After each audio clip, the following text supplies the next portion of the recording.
Alright, we're getting on Kilimanjaro Safari. Go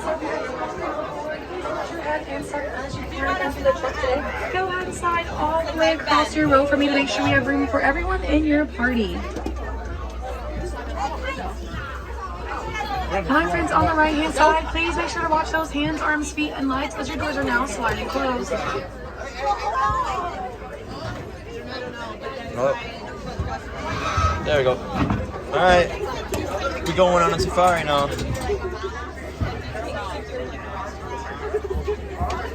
Asante Sana Warden, which is Swahili for thank you.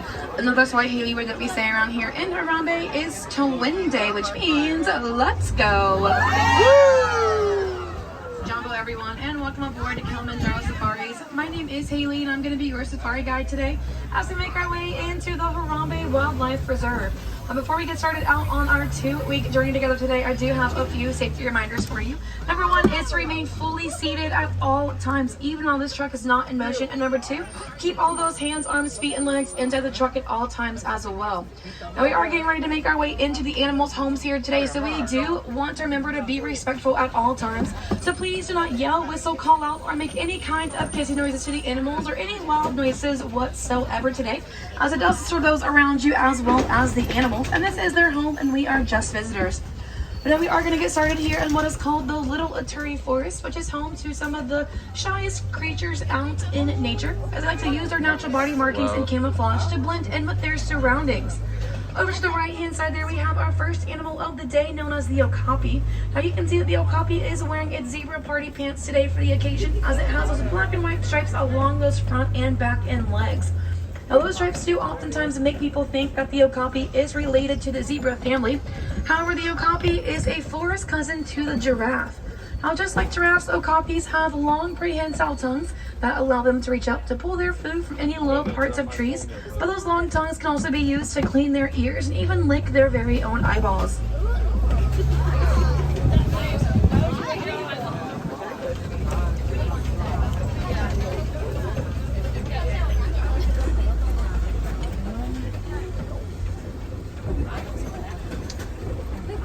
Seeing too much over there so far.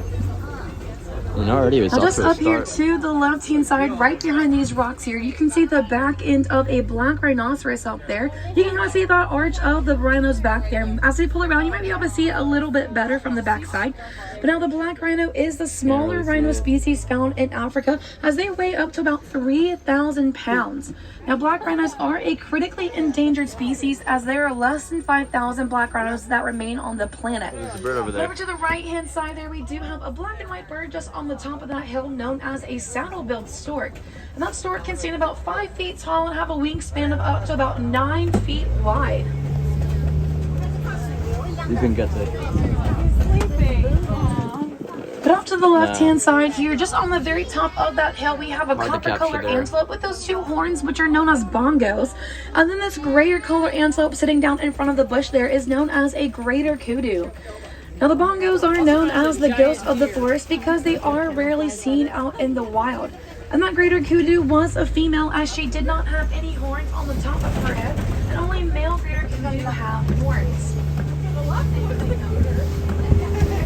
Now we are making our way down into the Safi River here, which is home to aquatic animals who like to spend most of their day down in the water.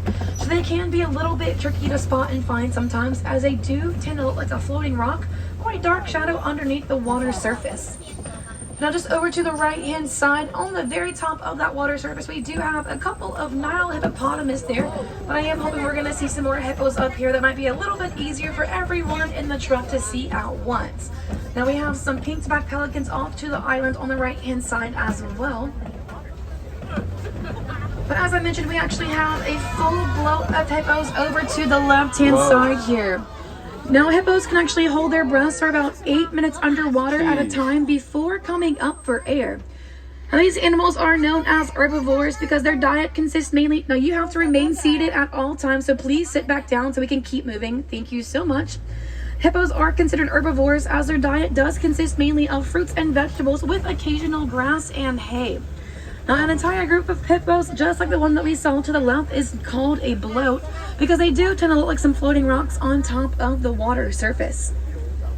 But now, despite a hippo's very large size, they are actually pretty fast for that large size, as they can actually outrun a human on dry land. Now it looks like we are having to make our way over a bridge here, so I am just going to remind everyone to remain fully seated, because even though we just saw some herbivores, we have a couple of carnivores over to the left-hand side here now. Now these carnivores are known as the Nile crocodile, and they are the largest crocodilian in Africa. Now on average, they can grow to be about as long as a giraffe is tall, and weigh up to about 500 pounds on the average. What else can Now, we see the here? crocodile is known to be able to go up to months at a time without eating. That's because they can actually eat half of their body weight in just one single feeding. Now, they are known to have incredibly strong jaws and can crush the bones of their prey right in their mouths. But they can also be very gentle with their jaws, as they like to put their eggs in their mouths and use those tongues to roll those eggs around as a way to help incubate the eggs without ever breaking or cracking them. But now you may begin to notice here that our landscape is starting to change quite a bit, as that tree cover is opening up above our heads here. Now that does mean we are getting ready to make our way down into the savanna. Now the savanna is a mainly flat and dry piece of land that has very few or minimal trees on it. So the animals who live on and call the savanna home have to rely on their natural speed and agility to help protect and evade themselves from any predators out in the wild. Now, as we are making our way down into the savanna, if we don't see a whole lot of animals close by our truck just yet, that is pretty normal, as the animals on the savanna are free roaming, so they do get to come and go as they please, but they also have very different sleeping and migration patterns. But I do believe I see a few animals just up ahead, so we should be able to get close to some here in just a moment. Don't say anything yet. Keyword yet.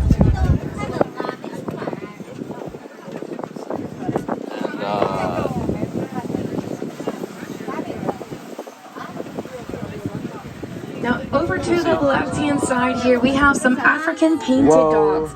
Now these painted dogs are actually the most successful predator of the savanna, as they have a successful hunting rate of about 90%, which is much higher than any of those bigger predators like large cats. Now these animals do look very similar to hyenas, but they're actually not related at all, as African painted dogs are closely related to the mongoose family, and they are not related to those domestic dogs that you have at home either. Now just over to the left-hand side here, we have a few zebra, as well as a couple of sable antelope off to the left-hand side behind those termite mounds there. Now these zebra are known as the Hartman's mountain zebra, and they are the only species of zebra that have an extra fold of skin underneath their necks, which is known as a dewlap. Now the dewlap is something that will just help aid the zebra in blood circulation to help them stay nice and cool out in the hot savanna weather. Now, an entire group of zebras are called a dazzle due to a blurring motion that those stripes make when a herd of zebras are running together. Those stripes do all blur together into a dazzling motion that makes it harder for a predator to single out and attack one specific zebra.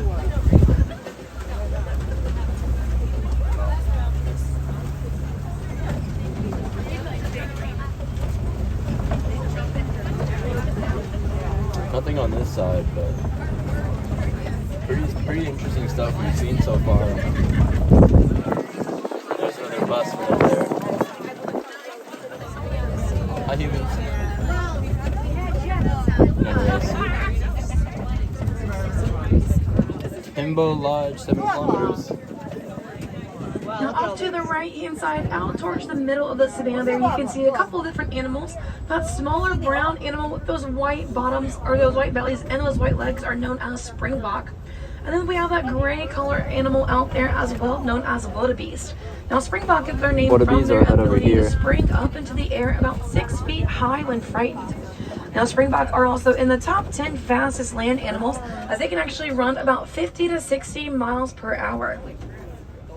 Now wildebeests are the largest migratory animals of the savanna, as they travel thousands and thousands of miles across the savanna each year.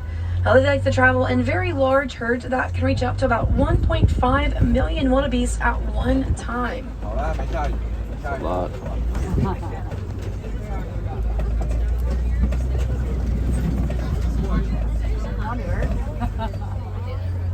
There they are again.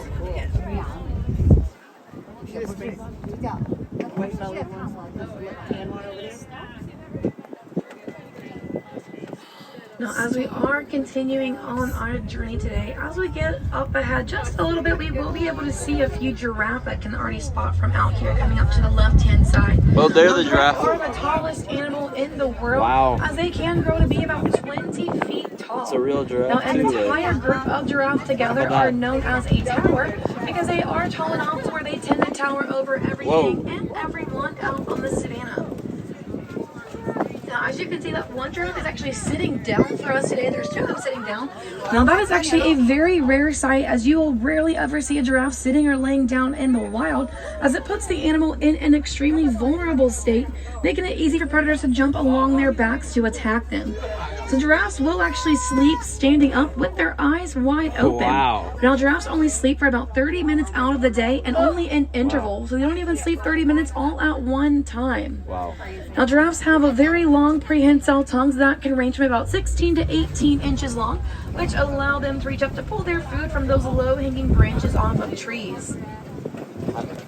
This is one of my favorite rides of the day, actually. Now, I am starting to see quite a few trees broken down here on the side of the road, which is a pretty good indication we're making our way upon some elephants in just a short moment. As elephants tend to bulldoze trees down when clearing a path to find their closest food source, as well as sometimes even just for fun as well. Now, I do spot, alright, there's one. I spot actually two African elephants over to the right-hand side here, and you can tell that they are the African elephant by their ear shape, as these elephants' ears are shaped just like the continent of Africa. Elephants can do a fun party trick with their two very large ears, where they can actually flap those ears nice and slow in a consecutive moving motion and have the ability to cool down their body temperature by up to about 15 degrees. Wow, but that. Elephants are very large animals. They are pretty active, and they do like to migrate throughout the savannah a lot to find their food source out in the wild. But one of the threats that elephants are mainly facing out in the wild is habitat loss from us humans, as their homes are being mined for a mineral known as coltan. That mineral known as coltan can actually be found in your electronic devices that you know and use every day, like those phones, tablets, laptops, and even those cameras. So you can actually help protect these wild animals, just like the African elephants, by recycling any of your old electronic devices that you no longer use or need, or when you get new ones. That mineral known as coltan never goes bad or expires and can always be reused to make new devices, which helps cut back on the amount of burning that takes place out in the African savannas. And you are helping those wild animals just like those African elephants that we saw. Now, elephants like to run or operate in what is called a matriarchal society, which means that baby female elephants will grow up to spend the remainder of their lives with their mothers. Now, baby male elephants will spend the early years of their lives with their moms as well, but once they reach those late teenage years, they will actually venture out to live by themselves. Now, I do believe I see a few more African elephants just up to the left-hand side, so we should be able to see some more up here as well. Now, elephants have those long trunks and two tusks that grow from the upper jaw of their face there. And an elephant's trunk actually contains more muscles in it than we as humans have in our whole entire bodies. But now an elephant will use their trunk for a number of different things, which include eating, drinking, breathing, as well as fighting. Now, elephants are known to have incredibly sensitive skin, so a lot of times you will find them using their trunks to fling dirt and mud along their backs as a way to act as a natural sunblock to help coat and protect their skin from the hot savanna sun. Oh God, look. Oh yeah, this one's big. Whoa, a lot of them.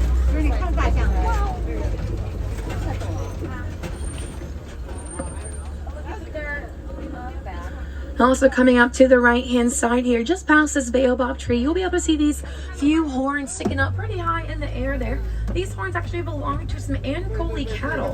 Now, the Ankole cattle is one of two domesticated animals that we have on the reserve, and their horns can actually grow to be about 4 to 6 feet long. Pretty long horns. Now, it looks like we might be able to get a pretty good view here of another elephant making its way along. Oh, we're going into the water. Here to the left-hand side. We're kind of crossing the Now, water. elephants can fully submerge themselves underneath water surface, just as long as the very top of their trunk remains on top of the water. It will tend to act as a snorkel just to allow the elephant to breathe.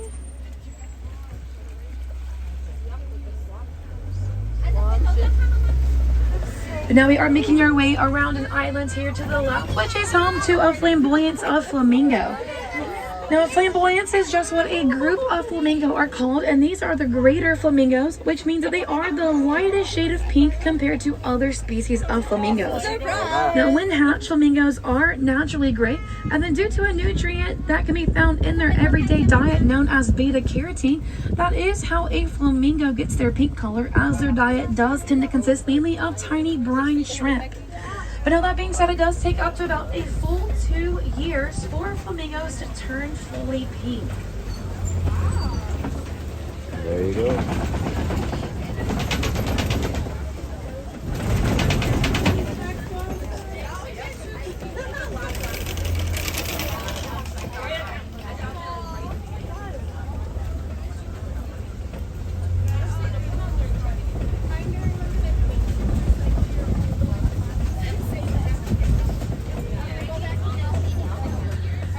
Now we are making our way into the East Savannah here, and over to the right hand side we have my favorite animal here on the reserve. Wow. Now these animals to the right hand side are known as the white rhino, and the white rhino is the largest rhino species found in Africa, as they house. Now white rhino are considered grazers of the wild, as they have a rectangular or a wide shaped upper lip, as they like to feed off of any short grasses from the ground, any loose and fallen leaves. So that wide or rectangular shaped upper lip just makes it easier for them to put their face close to the ground to pick up their food. But now here we are making our way into an area on the reserve which is known as Big Cat Country, and it is usually home to some big cats. But now they like to play hide and seek with us, and they are very good at it, and they usually win. But I do believe I spot one just up here to the left hand side, so we're going to try to pull up to get a pretty good view there of this cat here. Now cheetahs are the fastest land animal, as they can run up to about 16 miles per hour. Now cheetahs have the ability to go from a speed of 0 to 60 miles per hour in a matter of just 3 seconds. But now I like to say cheetahs are sprinters and not marathon runners, as they can actually only maintain their fast speed for about 100 yards. But now they are the only large cat animal that like to do their hunting during the daytime hours compared to at night, and they are the only large cat who do not have retractable claws. But now speaking of other large cats, just over to the left hand side we have a couple more big cats lying around here on these rocks. Now lions like to sleep about 16 to 20 hours out of their day, because their eyesight tends to become 6 times more sensitive at night than the humans. So they prefer to do their hunting during those nighttime hours. So they like to spend their day resting up for that hunt. Now that being said, it is usually the female lion that will do the hunting, while the male likes to stay back to help protect the cubs and the lion's territory. Now a group of lions is called a pride, hence the name Pride Rock from the movie The Lion King. And a lion's roar can actually be heard up to about a 5-mile radius. Wow. Now as we do come around, we're able to see that male lion a little bit better here to the left. And take a good look at that large mane around his neck. Now that mane can weigh up to about 35 pounds, and it does tend to act as a helmet to help protect the male lion's neck in case he ever has to defend himself from any predators in the wild.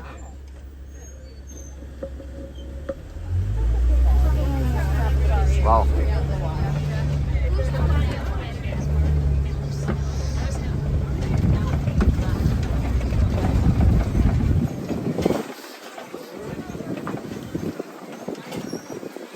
Now it looks like we're going to see a couple more white rhino just up here to the right, including a baby white rhino. And the baby is part of the reason why these animals are my favorite out here, as the babies tend to stir up a little bit of trouble out on the reserve sometimes. But now despite these white rhinos' very large size, they are pretty fast for their size, as they actually have the ability to run or charge up to about 40 miles per hour. Now rhinos actually face no natural threat from any predators in the wild. Their main threat is from humans due to poaching for those horns. Now it is a long-running myth that their rhinos' horns contain some kind of mythical healing power in them. However, their horns are made of keratin, just like our hair and fingernails. Now, rhinos are known to have incredibly poor eyesight and can only see about 10 feet in front of them, so they do have to rely on their keen sense of smell and hearing to navigate through the wild. But that poor eyesight does mean that rhinos are oftentimes running into their surroundings, which include rocks, trees, and even each other, which is why a group of rhinos is called a crash.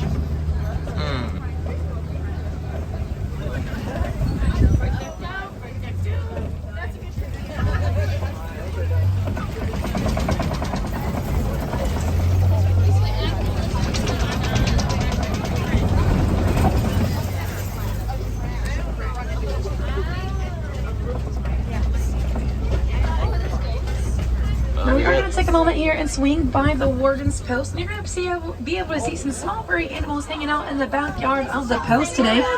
Now these tiny animals are known as Nigerian dwarf goats, and they are dairy goats. Our Warden likes to domesticate these animals as a way to sell their goat's milk to the villagers of Harambe for a profit, as goat's milk is very good for you as it does not contain lactose, but it is considered to be of high value. So selling that milk to the villagers allows them to rely less on the wildlife, but it helps us protect the wildlife a little bit better as well.